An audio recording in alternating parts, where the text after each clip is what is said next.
우리말 어린이라는 단어, 그 어린이라는 단어가 새롭게 만들어지고 지금까지 잘 정착하는 데는 우리 소파 방정환 선생님의 애씀이 있었습니다.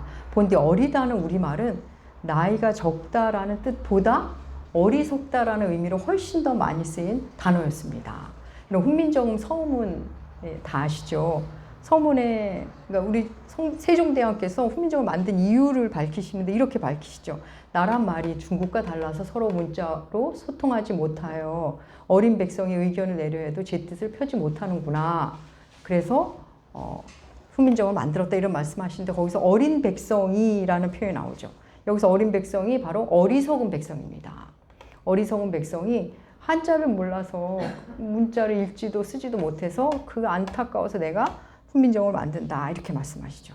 어린 백성, 어리석은 이런 뜻입니다. 방정환 선생님은 이 어리석다라는 말로 훨씬 더 많이 쓰이던 이 단어에 어리다라는 단어에 명사형 어미 이자를 붙여서 어린이라는 말을 만들어서 유소년을 존중하는 말로 정착시키셨습니다. 그냥 애들, 막 대해도 상관없는 작은 사람, 아무것도 모르고 도무지 도움이 안 되는 그냥 번잡스럽고 손이 많이 가는 존재 어린 사람에게 어린이라는 새로운 호칭을 부여했습니다. 그래서 이 어린이를 보다 인격적인 존재로 존중하자는 의미로 그렇게 만들었습니다. 그래서 여러분 이 어린이가 인격적 하나의 독립된 주체로 존중받은 지가 생각보다 그렇게 오래되진 않았습니다. 오늘 우리는 누가복음을 함께 하고 있습니다. 주님은 하나님 나라를 계속 여러 비유로 들려주셨죠. 앞서 주님은 과부와 재판장 비유를 들면서 하나님 나라는 의로운 재판장이 다스리는 나라임을 들려주셨고 바리새인과 세리의 기도를 통해 하나님 나라에서는 어떤 사람이 과연 의롭다는 칭함받는지 판정을 받는지 들려주셨습니다. 이번에는 어린이를 매개로 하나님 나라를 설명하십니다. 사랑하는 여러분, 오늘 말씀 통해 하나님 나라를 더욱 깊이 만나시고 누리시기를 축복하며 말씀 선포하도록 하겠습니다. 예수님은 이제 사람 사이에 유명세를 떨치셨습니다. 예수님 병을 고치시고 또 귀신을 내쫓으시고 그러한 주님의 능력은 물론 주님의 그 사랑과 그분의 말씀이 좋아서 따르는 무리들이 많아졌습니다. 그런데 그들 중에는 자기만 오는 게 아니라 자기의 어린 자녀까지 데리고 오는 사람들이 생겼습니다. 주님이 좀 우리 아이를 축복해 줬으면 하는 마음이겠죠. 만져주셨으면 하는 마음으로 데려왔습니다. 그런데 아이를 데리고 오자 제자들이 아이를 데리고 온 그 어른들을 꾸짖습니다. 우리 그 장면 한번 볼까요? 오늘 본문 누가복음 18장 15절 말씀. 우리 함께 읽겠습니다. 사람들이 예수께서 만져주심을 바라고 자기 어린아기를 데리고 오매 제자들이 꾸짖거늘. 어린아이를 데리고 오자 제자들이 그 어른들을 꾸짖습니다. 왜 데려왔냐는 거죠. 근데 여러분 이 모습 제자들은 너무한 거 아니야 싶으실 수도 있는데 당시는 대부분이 그랬습니다. 그 아이들을 귀하게 여기지도 않았을 뿐더러 애들이 낄 자리가 아니면 애들 방해될까 봐 그냥 다 내쫓았습니다. 흔한 일이었습니다. 제자들은 아마도 주께서 사람들을 가르치시는데 방해될까 봐 아이들이 번잡하게 할까 봐 그리한 것 같습니다. 우리 선생님께서 어른들을 상대하는 것도 피곤하신데 애들까지 왜 데려왔을까 하는 마음으로 그 어른들을 꾸짖고 애들을 아마 내쫓으려 한 것 같습니다. 나름 주님을 위해서 한 행동인데 주님의 반응은 어땠을까요? 당시로는 문제되지도 않았던 행동을 한 건데 주님의 반응 뜻밖입니다. 우리 함께 볼까요? 누가복음 18장 16절 우리 함께 읽겠습니다. 예수께서 그 어린아이들을 불러 가까이 하시고 이르시되 어린아이들이 내게 오는 것을 용납하고 금하지 말라. 하나님의 나라가 이런 자의 것이니라. 제자들은 어린아이가 못 오게 이렇게 꾸짖고 보내려고 하는데 주님은 그렇게 하지 마라. 그러지 마라. 그러면서 아이들을 이렇게 오라 하시더니 하나님 나라는 이런 어린아이 같은 자의 것이라고 말씀하십니다. 그냥 애들 보내지 마렴. 내가 아이들을 좀 만져주고 축복하고 싶구나. 이 정도로 말씀하시는 게 아니라 아이들을 세우시고는 하나님 나라는 이런 어린아이 같은 자들의 것이다라고 하나님 나라를 말씀하십니다. 사랑하는 여러분, 오늘 말씀을 그냥 예수님은 어린아이를 사랑하셔. 그 정도 선에서 이해하시면 안 됩니다. 물론 예수님 아이를 사랑하시죠. 근데 그 말씀을 하시려는 게 아니라 주님은 어린아이를 통해 하나님 나라가 어떤 자의 것인지를 지금 말씀하시는 겁니다. 하나님 나라는 이런 어린아이 같은 자의 것이다. 어린아이. 그럼 어린이 하면 여러분 어떤 느낌, 어떤 이미지가 떠오르십니까? 어떤 분은 어린이 너무 예쁘죠. 순수하고 사랑스러워요. 그래서 작은 손과 발, 그 작은 몸, 귀여운 몸짓 너무 이뻐요. 너무 이뻐요. 그런 분도 있으실 테고. 어린애들이요? 아유, 너무 귀찮고 힘들어요. 번잡스럽고 뭐 계속 돌봐줘야 되잖아요. 너무 힘들어요. 말은 듣기는 하나요? 아주 그냥 지치죠. 자기 멋대로잖아요. 하는 분도 있으실 겁니다.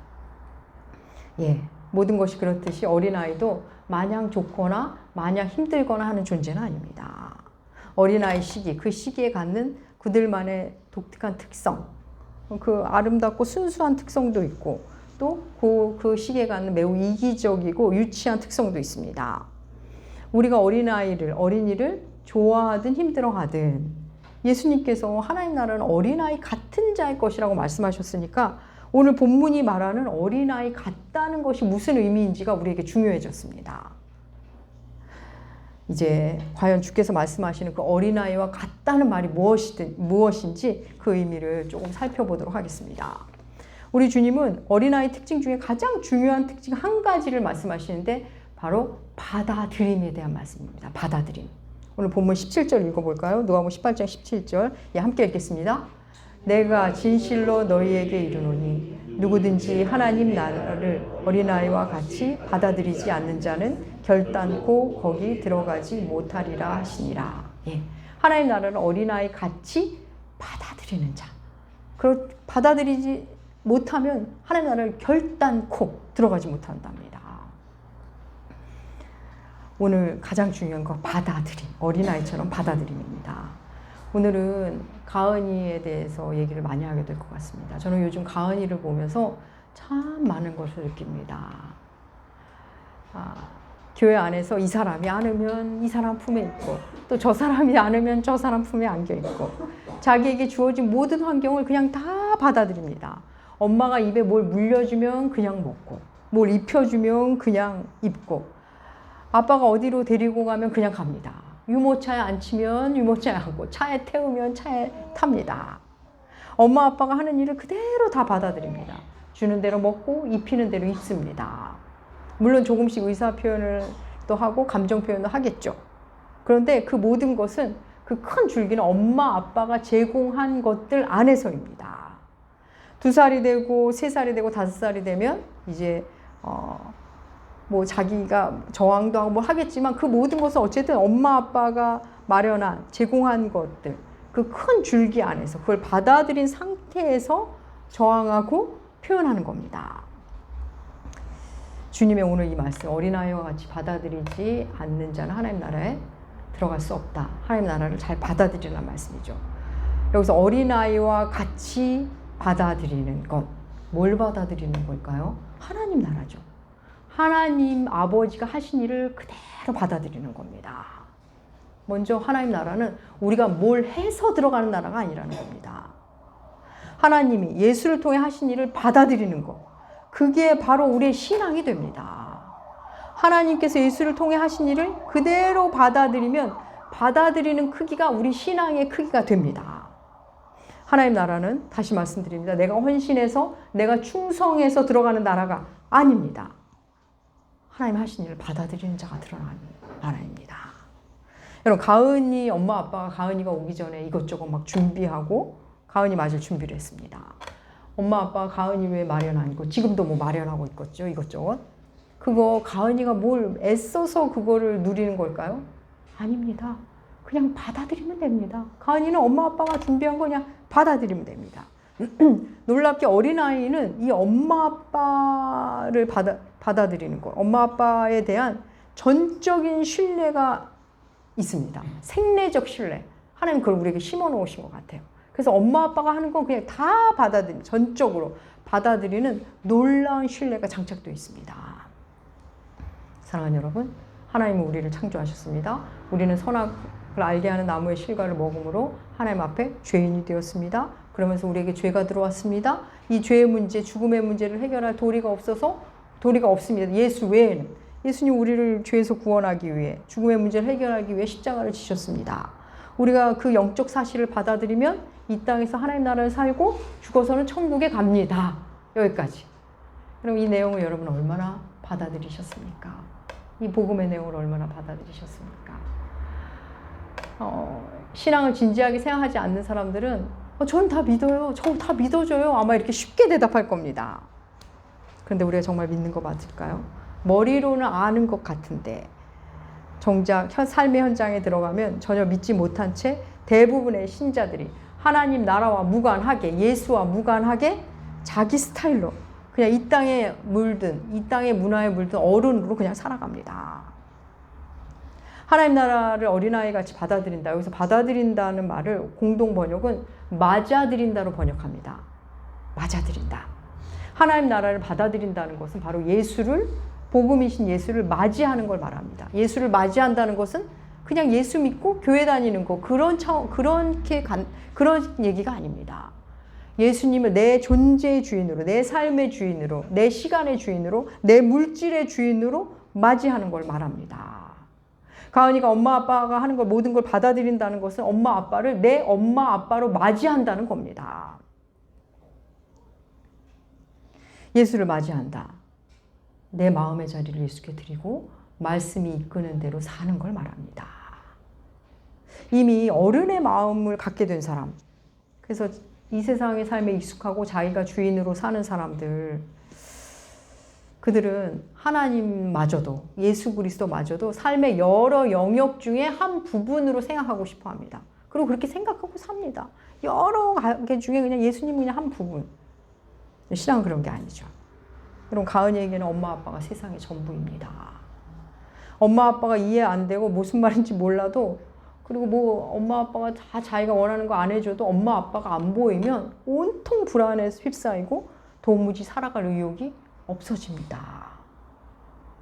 사랑하는 여러분, 우리의 신앙은 어린아이로 다시 돌아가는, 우리의 마음이 하나님 앞에서 어린아이로 돌아가는 씨름이라고 보셔도 과언이 아닙니다. 하나님 없이 살 수 없는 존재임을 알아가는 여정, 하나님과 멀어지면 존재 이유가 점점 없어지고 살 의미가 없어지는 존재임을 알아가는 여정, 그게 바로 믿음의 여정. 그래서 다시 하나님과 태초의 관계로 돌아가는 여정이 신앙의 여정입니다. 그럼 여기서 잠깐 우리 이 땅의 어른들의 삶, 어른의 마음으로 산다는 거, 이미 어른의 마음이 되었다는 건 어떤 건지 한번 볼까요? 이 땅의 어른의 삶은 늘 계산해야 됩니다. 한 치 앞이 아니라 두 치 앞도 생각해야 되죠. 그래서 여러분, 실력을 쌓는다는 것은 한 치 앞을 내다보고 두 치 앞까지 바라보는 게 실력을 쌓는 겁니다. 긴장을 놓을 수 없습니다. 그런데 하나님 앞에 어린이가 되면 하나님이 그 다음에 뭐 하실지 뭐 계산할 필요가 없습니다. 우리가 예상도 잘 안 되거니와 그렇지 않아도 됩니다. 하나님이 다 알아서 하실 테니 안 해도 됩니다. 이 땅의 어른의 삶에는 여러분 이중 메시지가 허다하죠. 막 이중 메시지가 일상입니다. 나가 해서 나갔더니 나가란다고 나가냐고 그럽니다. 안 해도 돼 해서 안 했는데 그렇다고 안 왔냐고 그럽니다. 이 어른들의 대화는 때로 종잡을 수가 없습니다. 뭐 알아서 해라 그래서 좀 알아서 해보려고 했더니 시키지도 않은 일을 왜 하냐입니다. 그래서 말할 때까지 기다렸더니 말도 안 해주고 그걸 꼭 말로 해야 하냐입니다. 참 어른의 삶이 어렵죠. 어른의 삶은 또 들어줘야 되고 또 나도 나름대로 주장을 해야 하니 늘 피곤합니다. 세상에는 이중 메시지를 잘하고 잘 이해하는 사람, 자기도 그렇게 이중 메시지를 할 줄도 아는 사람, 돌려 말할 줄 아는 사람, 그런 사람들이 세상 나라에서는 인정받고 세상 나라를 조금 소유할 수 있게 됩니다. 그렇죠. 돌려 말할 건 돌려 말하고 마음 상하게 하지 않게 얘기할 때 잘 알아듣고 말하지 않아도 척척 알아서 하고, 그럼 그게 실력 아닙니까? 네? 그게 일 잘하는 사람 아닙니까? 그런 실력 우리에게도 필요합니다. 그런데 하나님 나라는 그런 나라가 아닙니다. 하나님과의 관계에서는 그런 것이 다 무너집니다. 하나님은 우리에게 이중 메시지 결코 안 하십니다. 하나님은 그냥 있는 그대로 말씀하십니다. 우리도 그냥 있는 그대로 하나님을 사랑하고 사람을 사랑하면 그게 하나님 나라의 실력자입니다. 여러분, 세상 나라 방식으로 하나님을 만나면 우리는 하나님 나라를 누릴 수가 없습니다. 가질 수가 없습니다. 어린아이들 계산할 줄 모르죠. 계산해서 말할 줄 모릅니다. 아이들은 이중 메시지를 할 줄 몰라요. 그래서 아이들을 말하면 그 말의 내용이 전부입니다. 그 다른 의도가 숨어 있지 않습니다. 그래서 또 아이들에게 이중 메시지를 해도 못 알아듣습니다. 어쩜 우리는 다시 그렇게 돌아가야 할지도 모릅니다. 아니, 돌아가야 합니다. 그래서 아이들은 부모님이 말하면 그대로 그런 줄 압니다. 배운 대로 살죠. 이럴 때 미안해 라고 말하는 거야 하면 미안합니다. 미안해 하고 사과를 하죠. 이럴 땐 고마워 하는 거야 하면 고맙습니다 합니다. 그런데 어른의 마음을 갖기 시작하면 그 미안해를 못 합니다. 저 사람이 먼저 해야 된답니다. 근데 그가 말하는 저 사람도 똑같이 얘기하고 있죠. 네가 하면 나도 하겠다는 겁니다. 미안한 사람이 그럴 수 있을까요? 고맙다는 얘기도 못하죠. 고마운 줄도 모르고 다 당연하다고 말합니다. 그렇게 하는 거 당연하다고 하는 거 아니냐입니다. 이 땅에서 어른의 마음을 가지면 그렇게 됩니다. 아이들은 또 친구를 사귈 때 그냥 친구를 마냥 좋아합니다. 아이들 친구 사귀는 거 한번 관찰해 보세요. 그냥 자기 친구가 되면 무조건 좋아합니다. 뭘 주고 싶어 하고. 저희 아이도 친구를 사귀어서 집에 오면 막 자기가 갖고 있는 소지품만 살펴서 뭐 친구 줄 거 없나 맨날 이렇게 살피면서 막 줍니다. 주는 마음이 있습니다, 아이에게. 그런데 어른의 마음을 갖기 시작하면 달라지죠. 아이 때는 이 친구가 네 집 자식인지 어떤 집에 사는지 관심이 없는데 어른의 마음을 갖기 시작하면 얘 아버지가 뭐 하시는지, 집은 뭐 아파트인지, 뭐 어느 동네 사는지 이런 걸 묻기 시작합니다. 그럼 그게 궁금하다면 이미 어른의 마음으로 사는 겁니다. 생텍쥐베리의 어린 왕자에서 어린 왕자가 그런 말을 합니다. 어른들은 숫자를 좋아해, 이런 말을 합니다. 그렇습니다. 어른들의 세계에는 온통 숫자로 둘러싸여 있죠. 사랑하는 여러분, 하나님 나라에는 그런 숫자가 없습니다. 또 어린 아이는 엄마 아빠가 아무리 혼을 내도 엄마 분위기가 괜찮으면 이제 탁 달려가죠. 지금 엄마 아빠가 하는 말이 무슨 말인지도 잘 몰라요. 근데 엄마 아빠가 화낸다는 그 사실 앞에서 잘못했어요를 하는 게 어린아이입니다. 눈물이 쏙 빠지게 야단을 맞아도 분위기 풀리면 다시 엄마 아빠한테 막 품에 안겨서 평안을 느낍니다. 예, 어른의 마음을 갖기 시작하면 어떡하죠? 그냥 싫습니다. 엄마 아빠가 말하는 게 듣기가 싫습니다. 무슨 말을 해도 다 잔소리라고 합니다. 더 어른의 마음을 가지면 어떻게 될까요? 부모님이 말하면 부모님이 좀 서운하게 말하면 이제 안 보겠답니다. 난 당신이 용서가 안 된답니다. 사랑하는 여러분, 하나님 안에서 어린아이의 마음이 회복되면 하나님께 혼이 나도, 하나님이 이해가 안 돼도 다시 하나님께 돌아갑니다. 다시 말씀을 펴고 다시 기도를 하고 다시 그렇게 하나님 품에 안깁니다. 그래야 숨이 쉴 것 같기 때문입니다. 그리 살다 보면 사람을 대하는 방식도 그렇게 바뀌죠. 제일 먼저 부모를 대하는 방식이 달라집니다. 또 아이들은 밖에서 힘든 일이 있어도 엄마 아빠의 말과 엄마 아빠의 위로로 금방 힘을 냅니다. 저희 아이가 어린이집 다닐 때인지 유치원 다닐 때인지 친구들 사이에 뭐 속상한 일이 있었겠죠? 조금 억울할 수도 있고 그러면 와서 막 얘기를 하고 막 속상했다고 막 얘기합니다. 그럼 제가 그건 누구의 잘못도 아니고 아이 때는 다 그런 거라고 나름 이렇게 설명을 하면 금방 그걸 다 잊어버리고 재미나게 놉니다. 그렇게 제가 몇 차례 그런 식으로 답변을 해줬더니 조금 뭐 친구 때문에 힘들거나 자기가 약간 실수했거나 친구가 자기를 조금 힘들게 해도 집에 와서 저한테 그럽니다. 엄마, 아이들은 다 그런 거지? 괜찮은 거지? 말하면서 아무렇지 않게 놉니다. 아이들의 받아들임은 정말 놀랍습니다. 여러분, 우리 인생을 한번 통으로 이렇게 살펴보면 정말 여러분들 이제 그게 점점 보이실 거예요. 나이 드는 기쁨에 이게 있습니다. 인생이 통으로 보이는 놀라운 기쁨. 여러분, 사람의 인생을 통으로 보면 우리 하나님, 우리 창조주 하나님에 대해서 여러분 놀라지 않을 수가 없습니다. 우리 생각해 볼까요? 사람이 태어날 때는 절대 의존적 존재로 태어납니다. 하나님은 사람을 그렇게 지으셨어요. 다른 동물들은 갓 태어나도 뭔가 할 수 있는 일들이 있는 애들이 얼마나 많습니까? 물고기 태어나자마자 막 헤엄치고, 또 송아지 태어나자마자 걷기 시작하고 뭐 그런 애들 있지 않아요? 거의 뭔가 조금씩 하는데 사람은 아무것도 못합니다. 엄마 없이는 아무것도 못하는 절대 의존적 존재가 됩니다. 그래서 엄마의 사랑, 부모의 사랑을 받으면서 조금씩 그 독립적 주체가 되죠. 청소년기를 지나 청년기를 지나 장년이 되면서 육체의 어떤 독립성의 정점을 찍고 다시 육신이 쇠해집니다. 점점 나이가 들면서 이 땅의 삶이, 이 몸뚱아리가 버거워집니다. 육신과 함께 마음도 약해지죠. 그러면서 다시 의존적 존재가 됩니다. 누군가의 도움이 없으면 할 수 있는 것들이 점점 줄어듭니다. 그러다 아주 절대 의존적 존재의 모습으로 완전히 다시 새로운 어린아이가 돼서 이 땅을 떠나게 됩니다. 여러분, 이 땅에 처음에 올 때 여러분들 다 아기였을 때 어땠을까요? 침대에 누워있으면 다 여러분을 보러 이렇게 다 모였을 겁니다. 죽을 때도 똑같습니다. 아무것도 할 수 없는 모습으로 침대에 누워있으면 나를 보러 또 다 이렇게 모일 겁니다. 절대 의존적 존재로 온 우리가 다시 홀로나 아무것도 할 수 없는 절대 의존적 존재의 상태로 이 땅을 떠납니다. 이 땅에 올 때는 엄마 아빠가 있었지만 이제 이 땅을 떠날 때는 하나님 아버지를 향해 떠나는 겁니다.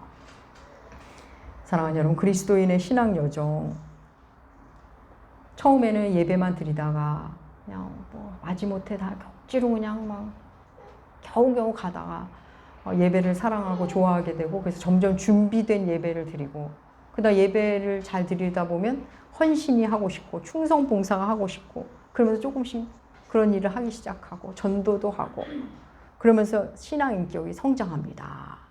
그런 걸 우리는 성숙이라고 말합니다. 맞는 말입니다. 보이는 모습은 그런 식으로 성숙되는 것으로 보이지만 우리의 내면은 여러분 다시 어린아이가 되어가는 것이 바로 성숙입니다. 그 어린아이의 마음이 외부적으로 그런 모습으로 이끌어져 가는 겁니다. 어린아이의 마음이 회복되는 것이 하나님 나라의 성숙입니다. 하나님 나라를 받아들이는 일, 예수 십자가를 받아들이는 일, 말씀을 그대로 받아들이는 일, 그러면서 우리는 놀라운 단순성을 회복합니다. 그게 여러분 신앙 성숙입니다. 오늘 말씀을 준비하면서 저는 이런 마음이 들었습니다. 제가 나무교회를 하면서 하나님이 제게 가르쳐 주신 것은 결국 어린아이의 마음으로 돌아가라, 어린아이의 마음을 가지라는 것으로 정리가 되었습니다. 제가 뭐 본디 세상 방식이 그렇게 능한 사람도 아니지만 그런 방법, 노하우 이런 것들을 하나 둘씩 그동안 많이 내려놓았습니다. 하나님 내려놓게 하셨습니다. 그저 하나님만 바라보고 하나님의 말씀에 아멘으로 반응하는 단순성. 하나님을 내 아버지로 고백하는 가장 아름다운 고백은 바로 그겁니다. 그걸 계속 가르쳐 오셨고 지금도 가르쳐 가십니다. 여러분, 가은이가 뭐 예쁜 모자 쓰는 것, 예쁜 옷 입고 좋은 유모차, 근사한 기저귀 이런 데에 마음을 둘까요? 아닙니다. 가은이가 원하는 건 엄마 아빠입니다. 엄마랑 함께 있는 것, 아빠가 곁에 있는 것, 그거면 됩니다. 우리가 하나님 나라를 받아들이는 것도 이런 겁니다. 하나님과 함께 있으면 좋은 것. 비바람이 쳐도, 내 삶에 풍랑이 일어도, 내 마음이 속이 시끄러워도, 내 육신이 쇠해져도 하나님과 있으면 평안을 느끼는 것. 여러분, 가은이 비가 오고 바람이 치고 이래도 가은이는 엄마 품에 있으면 엄마를 보며 방긋방긋 웃을 겁니다.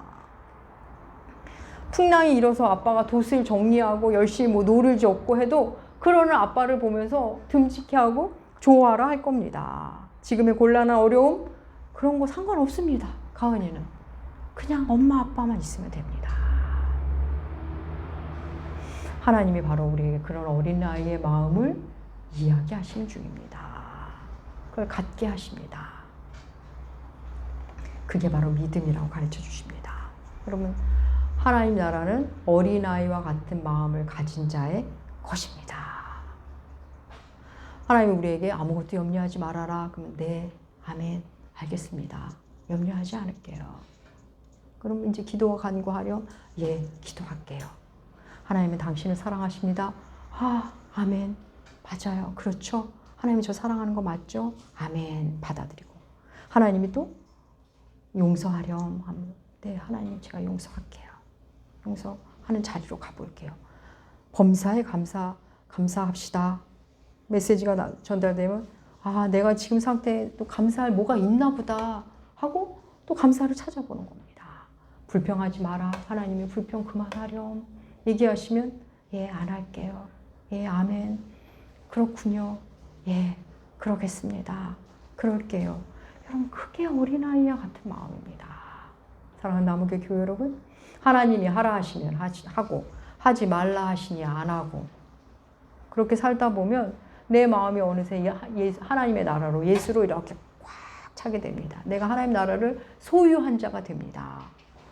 그러면 어느새 내 존재 안에 있는 문제가 해결되고 내가 갖고 있는 어려움이 해결되고 회복되고 관계도 회복되고 내가 가진 아픔들이 치유됩니다. 그저 내가 하나님 앞에서 네, 알았어요. 그렇게 할게요. 그런 거예요, 주님? 하면서 어린아이처럼 살았을 뿐인데 어렸을 때 우리는 신앙격이 깊어져서 외부인이 볼 때 굉장히 훌륭한 신앙의 어른으로 비춰질 겁니다. 사랑하는 여러분, 그럼 세상은 우리의 단순성에 놀랄 것이고 우리가 가진 하나님 나라를 그들이 보게 됩니다. 사랑하는 나무교회 교회 여러분, 하나님 나라는 어린아이와 같이 받아들이지 못하면 들어가지 못하는 나라라는 것 기억하십시오. 여러분의 남은 삶 점점 어린아이가 되어 하나님만을 기뻐하는 그렇게 놀라운 세상에 따라갈 수 없는 단순성을 가지고 평안하게 살아가시는 여러분들 되시기 주의 이름으로 축복합니다. 기도하겠습니다. 하나님, 우리 아버지, 하나님만으로 기뻐하던 태초의 사람으로 돌아가고 싶습니다. 예수 그리스도를 통해 하신 모든 일, 십자가를 통해 하신 모든 일을 받아들임으로 회복되고 치유되는 은혜를 우리가 누리게 하여 주시옵소서. 주님 없이는 살 수 없는 존재임을 우리로 알게 하시고 그리고 주님 앞에 더욱 더 어린 아이가 되어 성숙한 신앙인으로 자라게 하여 주시옵소서. 감사드리며 존귀하신 예수님의 이름으로 기도합니다. 아멘. 아멘.